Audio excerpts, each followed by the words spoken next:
मेरी किताब चैनल पर आप सभी का बहुत बहुत स्वागत है। आज हम आपको निर्गुण काव्यधारा की प्रेम मार्गी शाखा के विषय में बताएंगे। ठीक है, तो हमारा प्रश्न है, निर्गुण काव्यधारा की प्रेम मार्गी शाखा के काव्य की प्रमुख विशेषताओं पर प्रकाश डालिए अथवा सूफी काव्य की प्रवृत्तियों पर प्रकाश डालिए।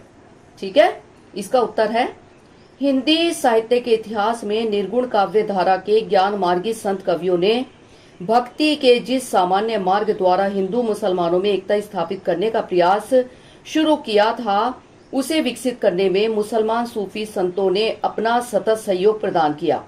इस दिशा में वे ज्ञान मार्गी संतों से अधिक सफल हुए। इसका मुख्य कारण यह था कि संतों का ज्ञान हृदय से संबद्ध न होकर मस्तिष्क से संबद्ध था। दूसरे संतों की वाणी में खंडनात्मक स्वर की कर्कशता से हिंदू मुसलमान दोनों को चिढ़ सी हुई। तीसरे संत कवि अधिकतर निम्न जातियों से आए थे तथा अशिक्षित थे, अतः उनकी वाणी का प्रभाव उच्च जाति वालों ने कम ग्रहण किया।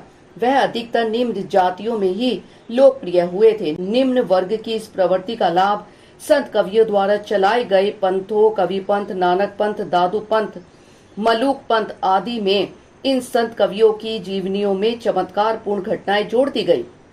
इन चमत्कार पूर्ण घटनाओं से पढ़ा लिखा वर्ग प्रभावित न हुआ। सूफी संत सभी पढ़े लिखे थे। उन्होंने भारतीय समाज और उसके लोगों की समस्याओं का अध्ययन किया और ज्ञान के स्थान पर प्रेम द्वारा निर्गुण भक्ति का प्रचार किया। इस तरह उन्होंने हिंदू और मुसलमानों के हृदयों में अजनबीपन को मनोवैज्ञानिक ढंग से दूर किया और साथ साथ खंडनात्मकता के स्थान पर दोनों संस्कृतियों का सुंदर सामंजस्य प्रस्तुत किया। एक बार में सूफी संत भी न बच सके, वह भी चमत्कार प्रदर्शन की प्रवृत्ति। उनके इसी गुण के कारण आज तक सूफी संतों की मजारों पर लोग माथा टेकने जाते हैं। कहते हैं कि ये लोग मन की मुरादें पूरी करते हैं, मन वांछित फल देते हैं। संत कवियों को उनके पंथानुयायियों द्वारा साहिब या सतगुरु की पदवी दी तो सूफी संत क्यों पीछे रह जाते, जबकि दोनों निर्गुणवादी काव्य धाराओं के मूलोद्गम स्रोत भिन्न थे। संत काव्य का समस्त ताना बाना पूर्ण रूप से भारतीय है, जबकि सूफी मंत्र का ढांचा बहुत कुछ विदेशी भूमि पर तैयार हुआ। भले ही भारतीय वेदांतवाद इसका पोषक तत्व रहा हो। सूफी लोग कौन थे, इस विषय पर विद्वानों का एक मत नहीं है। कुछ सूफी शब्द का अर्थ सूफ यानी कि ऊन बताते हैं और ऊनी वस्त्र पहनने वालों को सूफी कहा जाता है। कुछ विद्वान सफी शब्द को सफा शब्द से जोड़ते हैं, जिसका अर्थ पवित्रता और शुद्धता है। इसी के अनुसार पवित्र और शुद्ध आचरण करने वाले व्यक्ति को सूफी कहा गया। एक मत यह भी है कि सूफी शब्द का संबंध यूनानी के शब्द सोफोस SOPHOS से है, जिसका अर्थ है बुद्धिमान या ज्ञानी। अंग्रेजी के फिलोसफी PHILOSOPHY फिलोसफी शब्द का मूल भी यही शब्द है। इस तरह सूफी शब्द का अर्थ होता है ज्ञानी। प्रेम मार्गी शाखा के कवियों के काव्य में हमें निम्नलिखित विशेषताएं देखने को मिलती हैं। नंबर 1 है, प्रेमाख्यानों के माध्यम से अलौकिक प्रेम की अभिव्यंजना। सूफी कवियों ने अपने सिद्धांतों के प्रचार हेतु ज्ञान के स्थान पर प्रेम को चुना। इसी कारण ये कवि प्रेम मार्गी कहलाए। सूफी काव्य भी निर्गुण ईश्वर में विश्वास रखते थे, किंतु उनका झुकाव सर्वेश्वरवाद की ओर था। इसी कारण सूफी लोग कट्टर मुसलमानों की अपेक्षा हिंदुओं के अधिक निकट थे। सूफी कवियों ने भारतीय प्रेमाख्यानों को अपने काव्य का विषय बनाया। इन प्रेमाख्यानों में लौकिक प्रेम द्वारा अलौकिक प्रेम की अभिव्यंजना की गई है। शायद इस्लाम धर्म के प्रतिबंध के कारण सूफी कवियों ने ऐसा किया। सूफी कवियों के अनुसार ईश्वर एक है और आत्मा उसी का अंश है। इन प्रेम कथाओं में चित्रित अलौकिक प्रेम द्वारा जीवात्मा और परमात्मा के प्रति तीव्र प्रेम के साधन मार्ग की कठिनाइयों का चित्रण किया गया है। आत्मा परमात्मा के इस मिलन में शैतान बाधक है। गुरु की सहायता से उसे दूर कर साधक ईश्वर की प्राप्ति करता है। इन प्रेम कथाओं का प्रतिपाद विषय इसी प्रयत्न और प्राप्ति का वर्णन है। नंबर 2 पर आता है लोक पक्ष एवं हिंदू संस्कृति। प्रेम मार्गी सूफी कवियों का प्रेम संत कवियों से भिन्न है। उनका प्रेम व्यक्तिगत होने के साथ साथ समष्टिगत भी है। यही कारण है कि इनके प्रेम काव्यों में लोक जीवन का चित्रण बड़ी सफलता के साथ किया गया है। सूफी कवियों ने अधिकांश प्रेम कथाएं हिंदू घरानों से ली हैं। इनमें हिंदू आचार विचार, रहन सहन, लोकोत्सव, लोक व्यवहार, तीर्थ व्रत आदि का अंकन किया गया है, जिससे यह सिद्ध होता है कि सूफी कवियों को हिंदू धर्म और संस्कृति का अच्छा ज्ञान था। सूफी प्रेम काव्यों में वर्णित सांस्कृतिक वातावरण से तत्कालीन जीवन को समझने में सहायता मिलती है। इन प्रेम कथाओं में इतिहास और कल्पना का सुंदर समन्वय हुआ है। इतिहास की रक्षा उन्होंने वहां तक की है जहां तक कि उनके साध्य अलौकिक प्रेम की अभिव्यंजना की अभिव्यक्ति आवश्यक थी।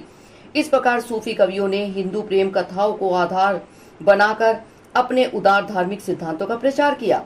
नंबर 3 पर आता है खंडनात्मक प्रवृत्ति से परहेज।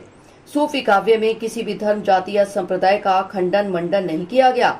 इसके विपरीत सूफी काव्य में हिंदू जीवन का पूर्ण चित्रण किया गया है, जिनमें जनसाधारण अंधविश्वास, मनोक्तियां, जंत्र मंत्र प्रयोग, जादू टोना, डायनों की करतूतों आदि का वर्णन किया गया है। पद्मावत में जायसी ने हिंदू जीवन का पूर्ण चित्र अंकित कर दिया है। यथा राजा रत्न सेन के गृह त्याग पर उसके माता पिता का रोना, यात्रा, युद्ध, सपत्नी कलह, स्वामी भक्ति, सतीत्व, बहु विवाह वर्णन, योग की 9 परियों का वर्णन, नागमती का विरह वर्णन, पद्मावती का रस रंग समागम, सभी कुछ हिंदू जीवन का परिचय देते हैं। आचार्य रामचंद्र शुक्ल इस संबंध में लिखते हैं, प्रेम स्वरूप ईश्वर को सामने रखकर सूफी कवियों ने हिंदू और मुसलमान दोनों को मनुष्य के सामान्य रूप में दिखाया है और भेदभाव के दृश्यों को हटाकर पीछे कर दिया। सूफी कवि कट्टर मुसलमान नहीं थे, अपितु सीधे साधे तथा मुलायम स्वभाव के थे। इसी कारण इनका काव्य आडंबर रहित है। नंबर 4 पर आएगा मसनवी शैली और भारतीय कथा रूढ़ियों का समन्वय। सूफी कवियों की रचनाओं में भारतीय चरित्र काव्यों की सर्गबद्ध शैली के स्थान पर फारसी की मसनवी शैली अपनाई गई है, किंतु साथ ही उन्होंने भारतीय कथा रूढ़ियों का भी प्रयोग किया है। डॉक्टर हजारी प्रसाद द्विवेदी इस संबंध में लिखते हैं, कथानक को गति देने के लिए सूफी कवियों ने प्राय उन सभी कथानक रूढ़ियों का व्यवहार किया है जो परंपरा से भारतीय कथाओं में व्यवहृत होती आई हैं, जैसे चित्र दर्शन, स्वप्न द्वारा अथवा शुक सारिका द्वारा नायिका का रूप देखकर या सुनकर उस पर आसक्त होना, पशु पक्षियों की बातचीत से भावी घटना का संकेत पाना, मंदिर या चित्रशाला में प्रिय युगल का मिलन होना इत्यादि।